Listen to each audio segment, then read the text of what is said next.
Hey guys, it's Andrew. It is Thursday, November 14th. So in 2 days, I have a show with the Rick Moore Trio at Aspen Ridge. And in less than 2 weeks, I've got my show at the Velvet Olive. And then we have the SwingTime AllStar Jam. And unfortunately, as I previously said, my new EV is broken. Just the top is broken. It still plays, still works fine, but it doesn't look so great. So I messaged the maker of the instrument, Johan Berglund, because these are all custom made. So he made me a new top, and it came in the mail. So I'm going to open it up and replace the top. And I'm going to film it and record it for y'all so you can see what happens if I can do it, and what that's going to take. So I'm just going to set up my camera and set up the area and then give it a go. So I'll see you in a bit.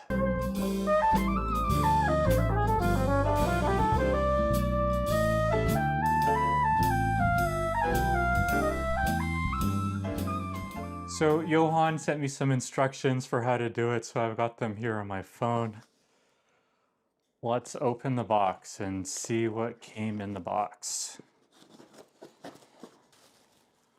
All right, so as you can see, we've got a new top,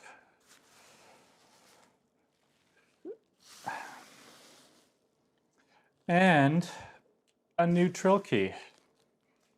And we've got some screwdrivers here. All right, so start off, remove the 3 thumb screws.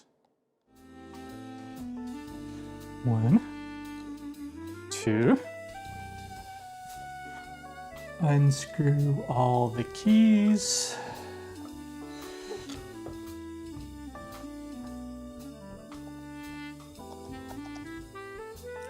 So I actually had this taped on so that it wouldn't come off. So now I have to remove the tape. Silly me. Thankfully it's gonna come off pretty easy here. There we go. Oh, interesting. All right, that's the special key removed. So I don't quite have a small enough screwdriver.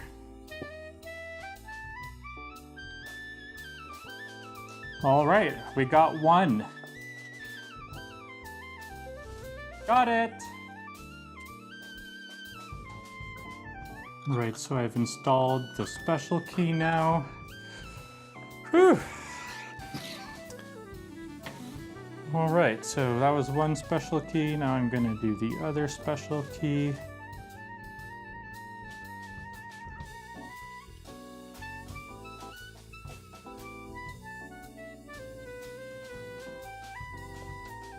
Et voila!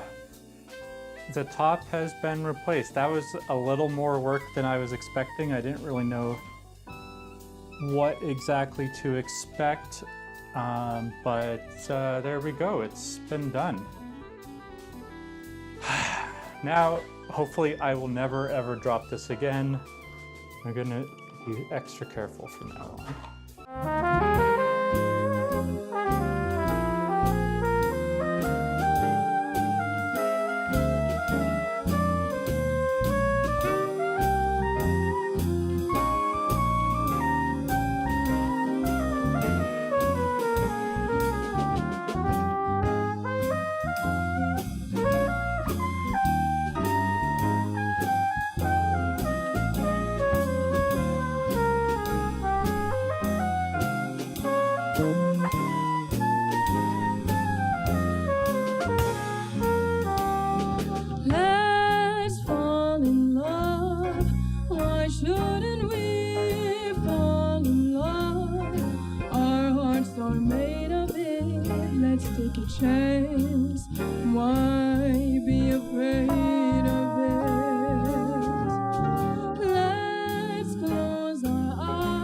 Hello, TELUS STORYHIve. Sitting here with Anna, and her stage name is May. So, can you tell us a little bit about yourself? I really enjoy singing jazz music. I also really like art and psychology and just, I don't know, I love the arts, doing poetry, um, any type of live music event. When did you get started in music? Like, what age were you where it kind of pulled you in? Yeah, well, I've always loved to sing, but I never really thought anything would, I don't know, yeah, I just did it for fun.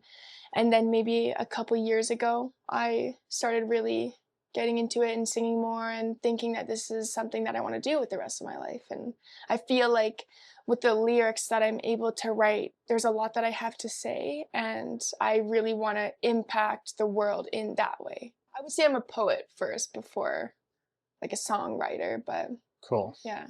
Yeah. And when did that start? Did that like start? When did you start writing?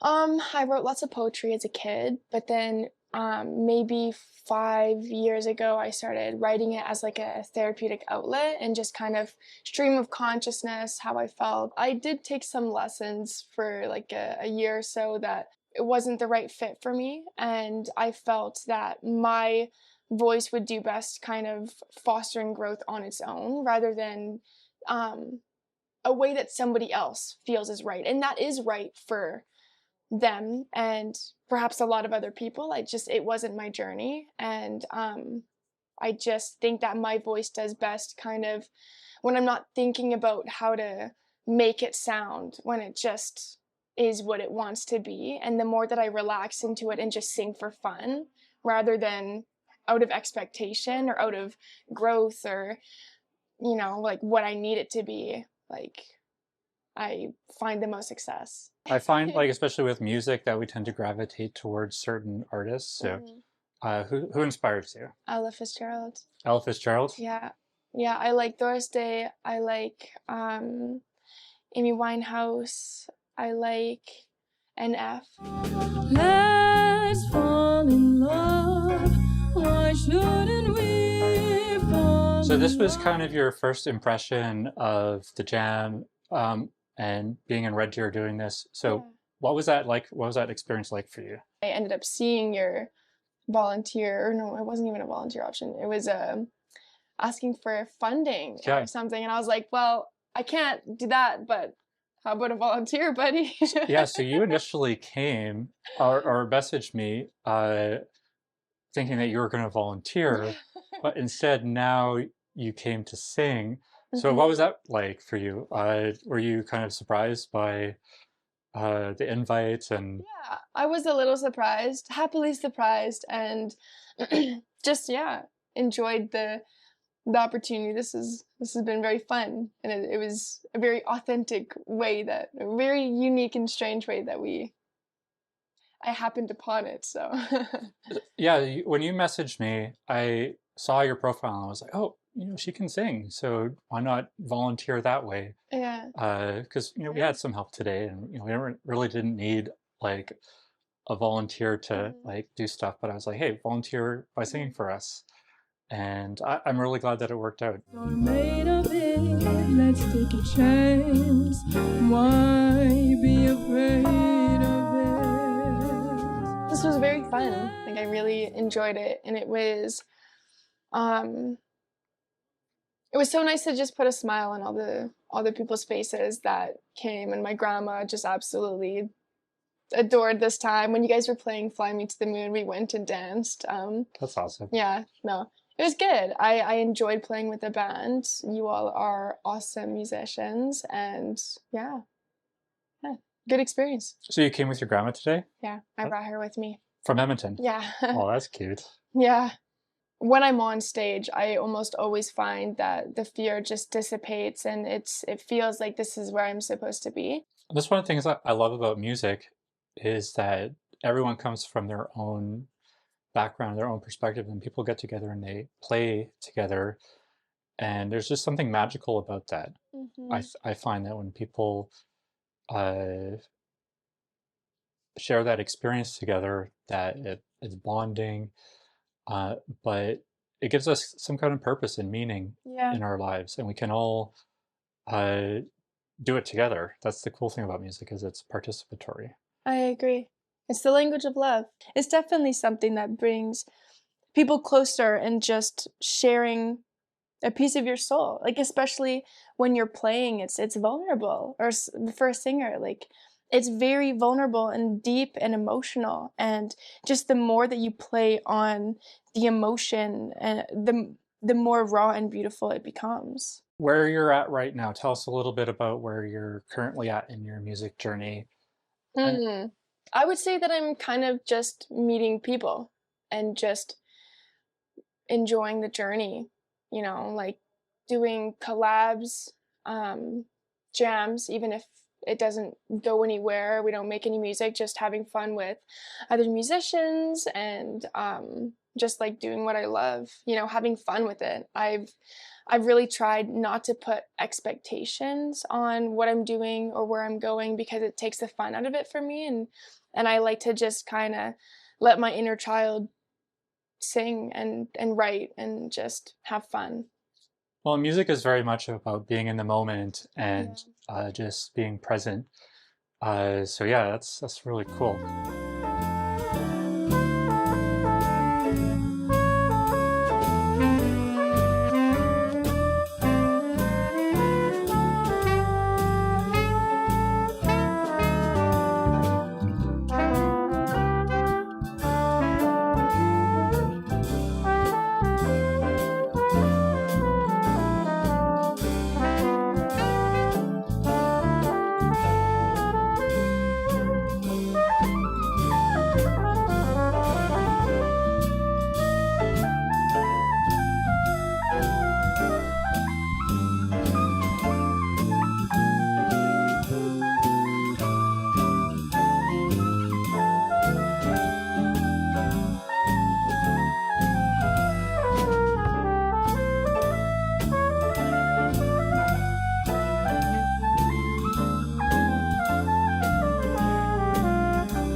Hey, TELUS STORYHIVE.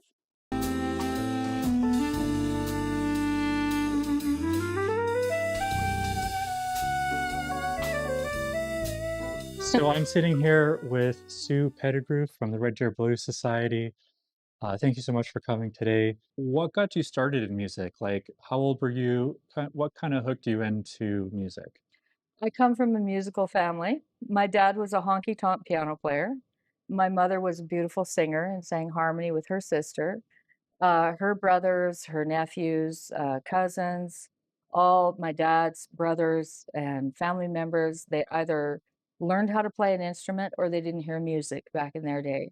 So we grew up with a lot of dancing in the living room, a lot of stuff moved to the edges of the room, and me sitting on a little tiny little chair, like one of those little baby chairs, sitting at the entrance to my bedroom watching all the people dance. And then with my dad, he taught me how to play piano when I was about 3.5 years old. I basically worked in nonprofit societies most of my life under the Indigenous umbrella, and also worked as a music teacher and a folk group leader at church, and started a music festival society, the old traditional kind. And we, moved around a lot, and I played in different bands and all that kind of stuff. And we decided that if anything was going to happen in Red Deer for blues, we'd probably have to do it ourselves. So that's kind of where we're at. And we gathered a few people together, like-minded people that love blues and jazz. And we just started moving things forward, and we just keep on moving things forward and have been doing it since I would say 2021 in the fall. I think in developing the Blues Society, one of the biggest challenges here in Red Deer is finding a venue that you are not going to get a price range that is so out of reach that starting societies can actually manage to pay them, and I think that's one of the bigger challenges here. I think another one of the bigger challenges is the way the city operates with different things that they have going on, like tax breaks for if you're not renting out a full space, if you have office space or that sort of thing downtown, you see a lot of empty spaces. And what's the point of renting them out if you're just going to lose your tax break? So I think the post COVID thing was really good where businesses were struggling and that kind of thing. But now I think it's time to kind of cut back on those kinds of, perks and whatnot for empty space and start filling the space up, but at a reasonable price because nobody can afford to go out there and do a whole bunch of stuff if everything is way above their head financially. And affordability has been a huge problem for the arts and Red Deer, especially post COVID with inflation. Uh, like you're saying, venues are charging more to rent them out, insurance costs have gone up. Mhm. Everything across the board is more expensive. So, what do you see as a solution in terms of how we can move forward and still run events and kind of tackle this challenge of affordability? I think we need to work with not only the venues. We have a good agreement with one venue in Red Deer. We started out with one venue, but they wanted to change their programming, so it didn't work out. And then we went over to another venue, and they provide us with their space and their sound technicians and all that set up. And then we try to fill their place for them so that they can make money. And then we sell tickets and we give 90% of what we sell with tickets to the musicians themselves. And this was the primary goal of the society was to get musicians to get paid a fair day's pay for a fair day's work. And that's one of the things that we do as the society is we are about supporting local musicians. We're about promoting the blues genre. We also have a music education series that's coming up in 2025. And then, of course, we're partnering with the Red Deer Community for Jazz, which, you're heading up. What do you see as the economic advantage of what we can offer venues and the city of Red Deer in terms of what we can do as a nonprofit organization? Well, as a former researcher in Indigenous health and facilitator and coordinator and event planner and content writer and all these marketing skills that I have and everything, what I did before we even started was I did a market feasibility study, and I found out that with the demographic around here compared to Edmonton and Calgary, that we make bring in just as much percentage wise for the community in kind of the offset stuff. So it's not just the venue that's benefiting. It's not just the people are going there to listen. It's all the gas stations. It's all the little corner stores. It's the hotels. It's the people that are traveling and, they're shopping downtown or in other places while they're in Red Deer to see a show. And we think that's you know, a big benefit for the city. Of course, that increases the business revenue. And as that increases, then also their tax base has to increase too. So we're kind of going like, it's a win-win. Like, work with us. We need you. And, if you could see that you actually need us, they've taken one of I think it's the culture and sports part and set it aside from the city and put it under the purview of another organization. Every time you do that, there's a 15% cost for admin. And every time it goes down to the next level, another 15% for admin. And it just doesn't make sense. I think it's important that people know, hey, we can offer a whole lot to our communities, and having this kind of infrastructure that we're setting up, Mhm, um, really, uh, we can scale it up, right? mhm, And there can be a whole lot of benefit for, like you're saying, not just the musicians and but also the other people supporting the music industry. mhm, One of the things I love about what you're doing is that you're community based. You're mhm, building your grassroots network here. You're supporting local musicians, local mhm. businesses, and the money stays in Red Deer, Yes. right? When at the Centrium, if someone comes to play Centrium, that money is from Red Deer and then leaves Red Deer. Bye-bye. And there's a lot of other organizations and institutions in Red Deer that operate the same way, where they're thinking of Red Deer as a market for them to extract profit from. Mhm. And we're kind of doing the opposite. We're thinking about, okay, how can we generate money and then keep it in Red Deer? Because we want to see that happen long term, Mhm. where we're building something here in Red Deer. Yeah. I think that for a lot of us, the smaller organizations that are, just, 10 to 20 people that are trying to do something good, which is basically who we are. When we look at these bigger venues, there's no way that we could ever afford to rent them for even a half a day. It's just so cost prohibitive. And I really have an issue with that because I know that tax dollars from taxpayers in Red Deer paid for these places as well.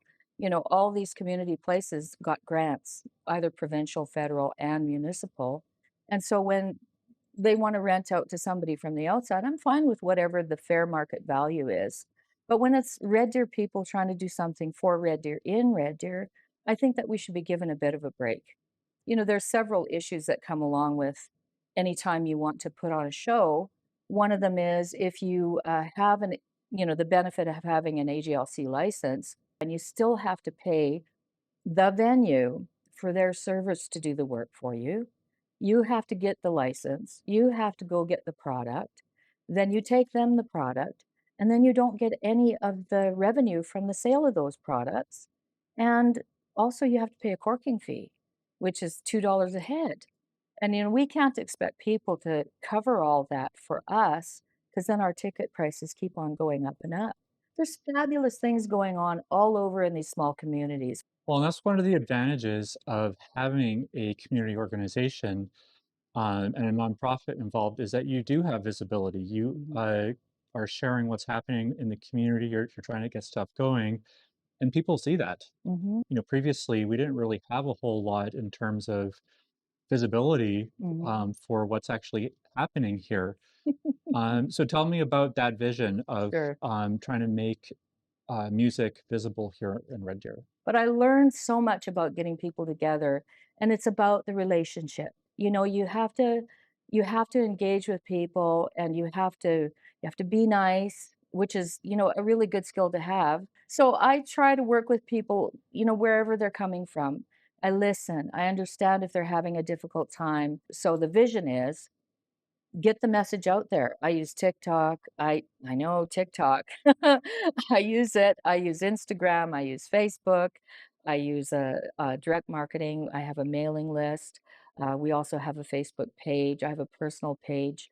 That's where I connect with most of the musicians themselves.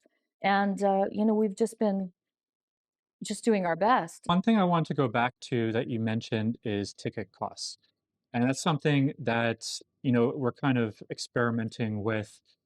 And, we talked about how a lot of the venues here in Red Deer, there's a lot of different additional costs in having shows at venues, like the Hmm. corkage fee, Hmm. and then some of them even take percentage off the ticket Yeah, they do. costs. And all of these things, they like the only way for us to pay for that is to increase the price of tickets. Hmm. And that's what we've seen steadily over the last decade is that ticket prices have increased.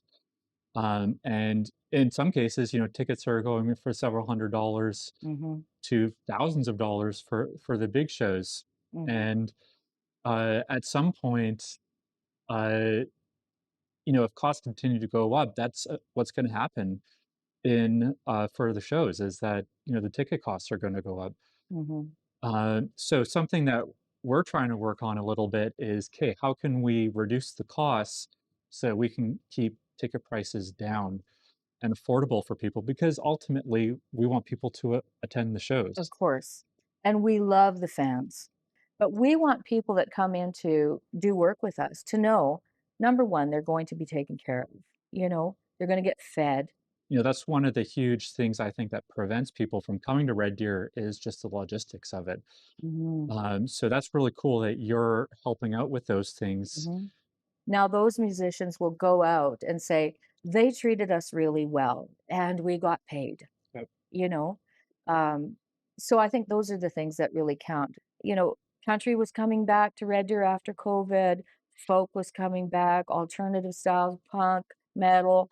all these other things, and blues and jazz was just like going around. You're like, look, and oh, you know what's happening? Everybody else is getting work and we're not. And a lot of it has to do with people, I think, organizing events or fundraisers and this type of thing, and people really not wanting to buy a ticket. One of the big problems here, I think, at Red Deer with doing things is that the college shut down all their arts programs. And I think that's a shame because that was one of the reasons I wanted to move here. Like, when I grow up, I'm moving to Red Deer. I didn't grow up until I was in my mid 50s.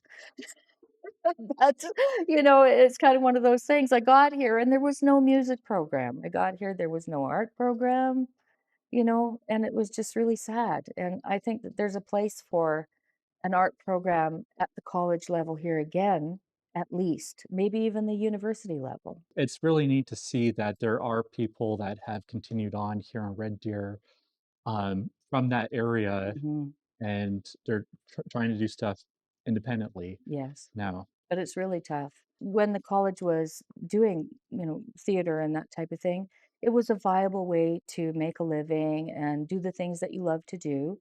I think there's an opportunity for all of the heads of all the boards to get in and start working together. And So would you say that that's probably the most important thing to do in the next 5 years in Red Deer? I would say it's probably one of three things that are most important. Um, a cohesive front to deal with all of the stuff that's going on in Red Deer. And then I think we need the city to rethink their position on, um, you know, delineating responsibility to another organization for culture and sports. Well, I think one thing we've learned over the last 100 years is that this trickle down economics, it doesn't work. No. People get excluded from that, and like you're saying, once it goes through all the levels, the bottom tier, Hmm. doesn't really get a whole lot. That's where musicians are in the music industry, unfortunately. Definitely. It's the promoters, it's the venues, it's the businesses. You know, every time you come down and you have to work in one more aspect of putting on a show, you know, whether it's marketing or, you know, making posters, it's more money, more money, more money, more money, less money for the musicians who are actually doing the thing that draws in the crowd. So, what do you think we can do to shake that up a little bit? Especially in Red Deer, where we're looking to support musicians Mhm. and to, really change the status quo. You do what I'm doing on a bigger scale. You start getting these pieces of the pie together like, okay, we're promoting this, we're supporting these people, we're providing press kits, we're doing education, we're networking, we're working with other venues outside of the city to bring our people out there, bring their people in here. You just do it on a bigger scale. Well, and I'm really happy that I get to help you with that. And I'm looking forward in 2025 to see where it's going to go. If Sure. you could give one piece of advice to young musicians that are coming up today, what would you give them? Don't take no for an answer. Never. Find somebody else until you find a yes. Well, hey, I'm really glad that we got to do this. Yeah. I'm looking forward to what we're going to do next year Mhm. and where this story is going to take us. Yes. And hopefully, TELUS will give us another round of funding so that we can Fabulous. continue filming what we're doing. And follow up. Yeah, Yeah. because I think, with the framework what we've sent, I think these storylines are going to continue and we're going to see more things develop. And Mhm. that's really what I'm excited for. Wouldn't you love to see a Royal Albert Hall here in Red Deer with Absolutely. a music academy attached? I would Absolutely. love it. I, I I, would love it. I think we got to dream big. Thank you very much, and welcome to the 2024 Red Deer Jazz Festival. Woo!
Well, thank you. Thank you. Thank you. Thank And- you so much. TELUS TELUS Storyhive. Storyhive.